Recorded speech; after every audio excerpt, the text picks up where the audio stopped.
This is it, my furless friend. I've been awake since before sunrise, pacing and scratching at the front door in anticipation of my first ever really real vacation. I barely managed to stop myself from running around the kennel and peeing in every pair of shoes I could find as soon as I woke up. It was a real test of my strength. Yesterday was even worse. For the whole of Saturday, I couldn't do anything but wonder where we're going and what lickalicious things we were going to see and do. In the afternoon, Ruff went off to his sleep room to pack his case, and he even had a little backpack for my stuff, too. Now, I love my pet human more than anything, but he sure doesn't understand what a modern mutt like me needs to take on vacation. If I'd left it up to him, I'd be going away for the adventure of a lifetime with nothing more than my water bowl and a few poop bags. He didn't even remember my most treasured possession, my beautiful stickiest stick. Don't worry, though. I managed to sneak a few essentials into my backpack when no one was looking. I am one super prepared pooch. In fact, I made a list. It's called Stuff to Take on Vacation. Treats for snacking. Fur brush in case of pushly parties. Emergency sock for chewing. Yeti repellent, you never know. My stickiest stick for gnawing. Fluffy blanket for luxurious napping, and extra snacks for backup. 9:43 a.m. Phew! There was a moment just now, while Ruff, Jaw-Jaw, and I were waiting on the sidewalk outside the house, that I had a sudden feeling of real doggy dread. Mom Lady is still inside the kennel doing all the last-minute checks she always has to do before we go anywhere, and terrible memories of us waiting to go on vacation to Hollywood crept into my mutt mind.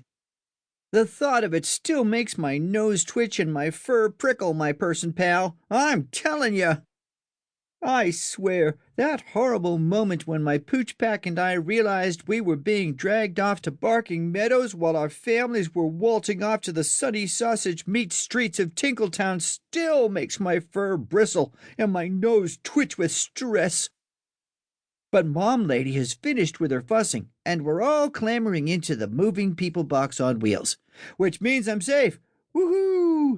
This is it! 9:51 a.m.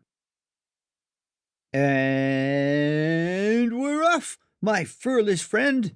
Mom Lady steered us to the end of the street, and we're driving out past the Dandy Dog Store and off to the far side of town. 10:15 a.m. Where could we be going, my person pal? The moving people box on wheels has rumbled out of town and straight past Barking Meadows. Even looking at that belly-blurging vegetarian home for greens-gulping greyhounds, carrot-crunching corgis, and lettuce-loving Labradors turns my stomach. I can't tell you how great it feels to know we're not stopping there. I don't think I felt this happy in all my licky life. I just wish I knew what surprise destination we were heading for. Think, Junior. Think. 10:36 a.m. Check. This is Special Agent Junior Catch-a-Doggy-Bone, ready to solve a brand new mystery. We've been driving for almost an hour, and while Ruff is reading one of his Return of the Sludge Beast comic books, and Jaw-Jaw is singing along to the noisy music speaker, I've had plenty of time to think about all the possible places we could be going. Using the power of my amazing mutt mind, I've come up with a few ideas of where we could be going for our spectacular vacation. It has to be one of these. It just has to be. Here's what I reckon. It has to be a tropical island with a volcano for cooking sausages and sharks in the water to bark at very loudly and coconuts for playing fetch on the beach and sunny spots for extra snoozy snoozing.